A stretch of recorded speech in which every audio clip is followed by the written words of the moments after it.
좋은 아침입니다. 함께 부활의 소망을 가지고 또 이 세상을 살아가고 있는 믿음의 형제 자매님들 위로하고 또 격려합니다. 생명의 말씀으로 함께 나아가십시다. 데살로니가 전서 5장 1절에서 8절 말씀입니다. 데살로니가 전서 5장 1절에서 8절 1절 형제들아 때와 시기에 관하여는 너희에게 쓸 것이 없음은 2절 주의 날이 밤에 도둑같이 이를 줄을 너희가 자세히 알기 때문이라. 자, 이제 부활과 재림에 대해서 앞에서 이야기했는데요. 그러하다고 하면 재림의 때에 대해서 우리가 관심을 가질 수밖에 없습니다. 자, 그런데 신자가 기억해야 될 것은 재림의 때에 대해서 지나친 관심을 가질 필요가 없다는 것입니다. 왜냐고 하면 그 날과 그 때는 누구도 알 수 없다고 성경은 정확하게 명기하고 있기 때문에 그렇습니다.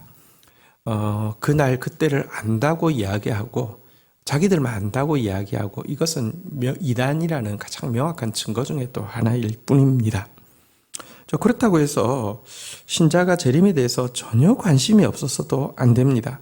내가 관심이 없다는 것은 실상 부활에 대한 소망이 없다는 것을 나타내기 때문에 그렇습니다. 그런데 예수 그리스도의 재림과 관련해서 우리가 분명히 알아야 되는 한 가지는 그분의 재림은 밤에 도둑이 임하는 것 같이 임한다는 것입니다.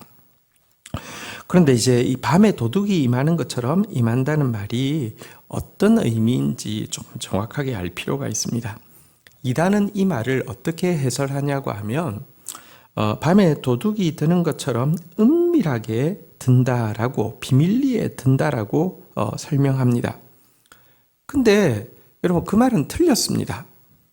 왜냐고 하면 예수님의 재림에 대해서 모든 사람이 볼 수 있도록 오실 것이라는 것을 여러 차례 예언하고 있기 때문에 그렇습니다. 그래서 도둑처럼 든다는 것은 자기들은 이러죠.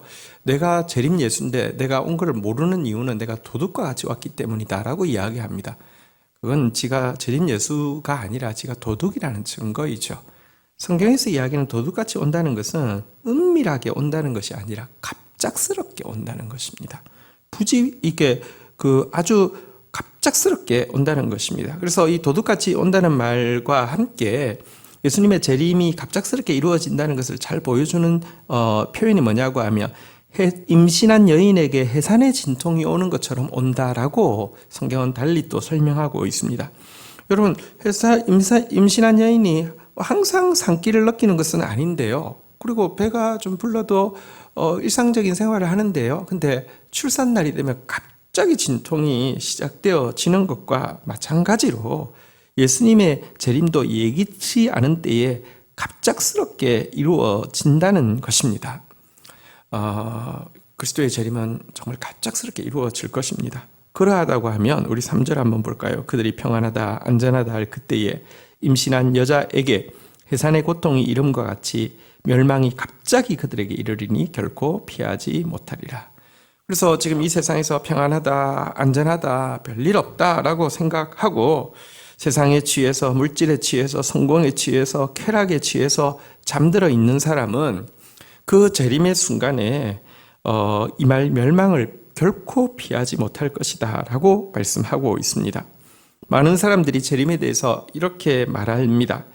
주께서 강림하신다는 약속이 어디 있느냐? 조상들이 잔 후로부터 만물이 처음 창조될 때와 같이 그대로 있다. 이렇게 이야기하면서 재림이 없을 것처럼 이야기합니다. 그러나 여러분 그 말하고 있을 때에 밤에 도둑과 같이 해산하는 여인의 고통이 상고가 시작되어진 것 같이 주님이 임하실 것을 우리는 기억해야 합니다. 우리 예수 그리스도의 재림이 가까운 것은 분명한 이때에 언제 올지는 모르지만 갑자기 오실 것이 분명하니 깨어있는 다섯 천사처럼 준비된 사람이 되어야 될 것입니다. 4절 보겠습니다.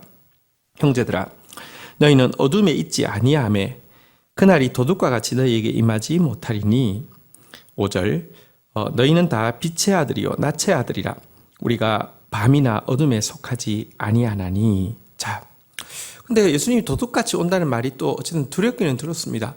너무 갑작스럽게 와서 내가 준비 안 돼 있을 때 오면 어쩔까? 막 이런 두려움이 사실은 생길 수 있습니다. 이단들은 이단 장사를 무엇으로 하냐고 하면 두려움으로 하죠. 겁을 주는 것이죠. 근데 자칫 이 문제가 겁먹을 만한 문제일 것처럼 보일 수 있는데요. 바울은 이어서 무엇이라고 이야기합니까? 예수 그리스도의 재림이 모든 사람에게 도둑같이 임하는 것은 아니라는 것입니다. 여러분, 신자는 빛의 아들이고 낮에 속한 사람입니다. 우리는 존재 자체가 밤이나 어둠에 속하지 않은 사람입니다.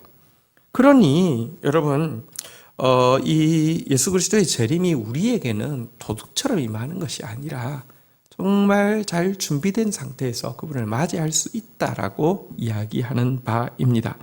조금 더 이 비유를 보겠습니다. 6절, 그러므로 우리는 다른 이와 같이 자지 말고 오직 깨어 정신을 차릴지라. 7절, 자는 자는 밤에 자고 취하는 자들은 밤에 취하되. 한번 보십시오. 밤이 되면 대부분의 이렇게 향락에 젖어 있는 사람들이 잠을 자거나 취하죠. 취해 있죠. 근데 낮에는 대부분의 사람들이 깨어 있거나 맨정신으로 있습니다. 여러분, 마찬가지 아닙니까? 예를 들어 우리가 밤에 속했다고 하면 잠을 자거나 혹은 술에 취해 있어도 그러니까 별로 이상하지 않을 터인데, 우리가 정말 낮에 속한 사람이라고 하면, 그런 우리가 취해 있거나 잠들어 있다고 하면 수치스럽지 않겠습니까? 신자는요, 낮에 속한 사람이라는 사실을 기억하고 이 빛의 아들이라는 사실을 일단 기억하는 것부터 중요합니다.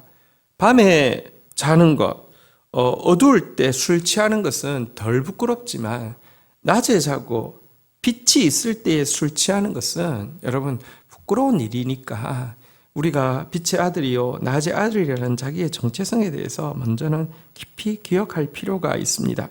온 세상이 다 죄악의 잠에 취해 있을 때에도 우리는 그들과 다르게 빛의 아들로, 낮의 아들로 살아야 한다는 사실을 기억할 필요가 있다는 것입니다. 자, 그러면 구체적으로 빛의 아들로, 낮의 아들로 그리스도의 재림을 준비하며 사는 것은 무엇입니까? 8절에 잘 나와 있습니다.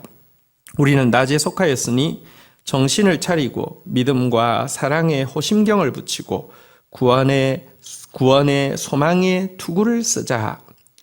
자, 여기 보니까 낮에 속한 사람들이 어떻게 살아야 되는지에 대해서 잘 소개하고 있습니다. 여기 보니까 낮에 속한 사람이니까 정신 차린 상태에서 여기 믿음과 사랑의 오심경 구원의 소망의 투구라고 되어 있는데요.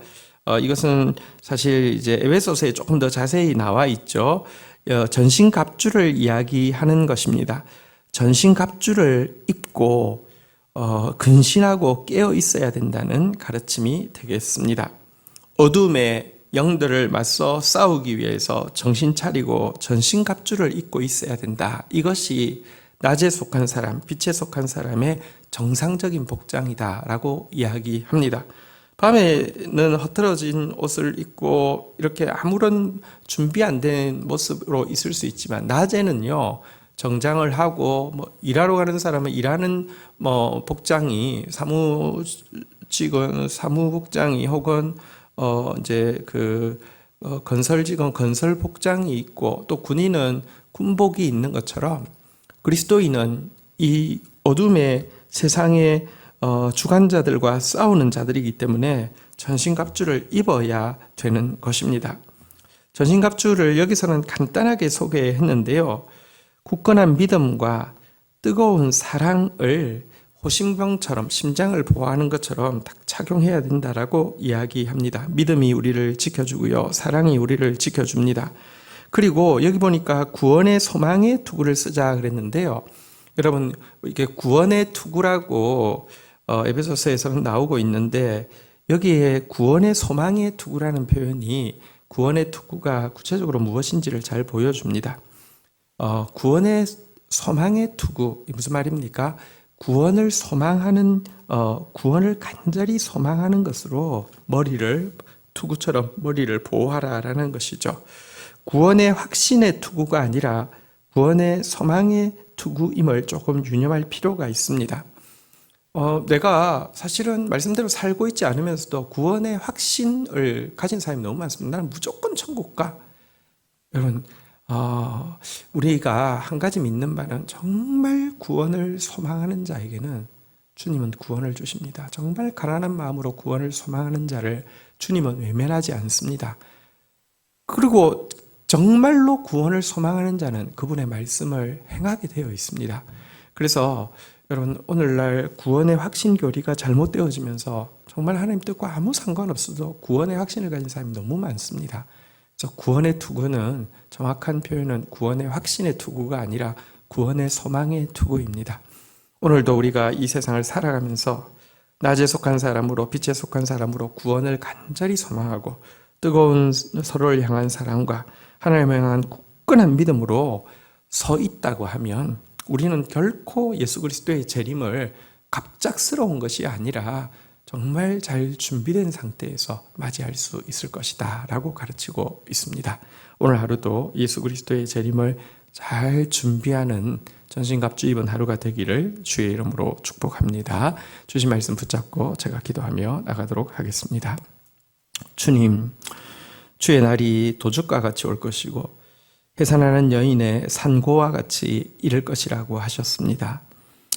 그날과 그때를 알 수 없지만 모든 사람이 세상에 취해서 죄에 취해서 주의 재림에 대해서 조롱하며 평안하다 안전하다 하는 이때가 사실은 주의 재림이 훨씬 더 가까운 때임을 우리는 인지합니다.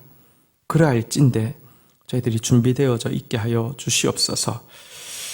감사합니다. 도둑과 같이 맞이하는 것이 아니라 빛의 아들로서 낮의 아들로서 준비된 채로 맞이할 수 있는 기회를 허락하여 주신 주님, 뜨거운 믿음, 사랑으로 또 하나님을 향한 견고한 믿음으로 그리고 구원을 간절히 바라는 소망으로 이 믿음, 소망, 사랑 가지고 주님 앞에서 신부처럼 잘 단장되어서 서는 저희들 되어지도록 도와주옵소서.